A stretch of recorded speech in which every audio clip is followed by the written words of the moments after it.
बिस्मिल्लाहिर्रहमानिर्रहीम। अल्लाहुम्मा इन्नी अस्अलुका इल्मन नाफिया।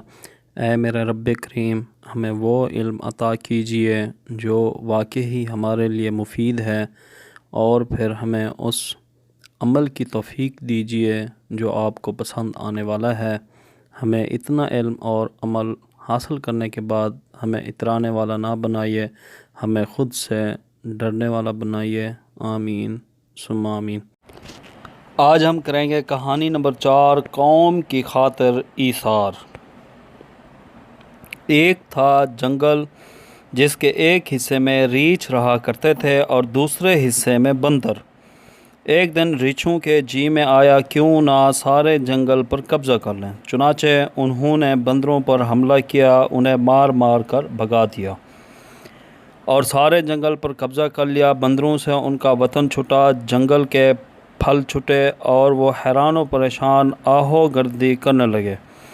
ये हाल देखकर एक बंदर का बहुत दिल कुढ़ा। उसने सबको जमा किया और कहा, मेरी बात मानो, मुझे ज़ख्मी कर दो, जगह जगह से खाल नोच लो और जहाँ से हमें निकाला गया है वहीं फेंक दो। मैं कुछ तदबीर करूँगा और रीछों की बला से निजात मिल जाएगी और तुम्हें अपना वतन वापस मिल जाएगा। बंदर ऐसा गमगुसार और इसार मंद से ये सलूक करना तो ना चाहते थे, आखिर मान गए और उस बंदर को अधमुआ करके डाल गए।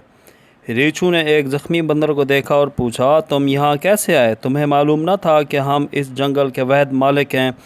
ज़ख्मी बंदर ने आहें भरते हुए जवाब दिया, मैंने अपने साथियों को तुम्हारा ग़ुलाम बनकर रहने को कहा तो उन्होंने मेरा ये हाल कर दिया। अब वो एक ऐसे जंगल में चले गए हैं जहाँ हर तरफ हरी भरी घास का फर्श बिछा हुआ, चश्मे ठंडा पानी उगल रहे हैं, फलदार दरख्तों के बेशुमार जंगल हैं। जंगल क्या है, बहश्त का किता है। रीछ हरीस तो होते ही हैं। उन्होंने कहा, तुम हमें वहाँ ले चलो, हम तुम्हारा इंतकाम भी लेंगे और उस जंगल में चैन की बंसरी बजाएंगे, तुम्हारे ज़ख्मों का इलाज भी करेंगे। बंदर मान गया। उन्होंने एक रीछ पर बंदर को लाद लिया और सारे रीछ बंदर की रहनुमाई में चल पड़े। रात भर चलते रहे। एक जगह मामूली कीचड़ थी और उससे आगे गहरी दलदल।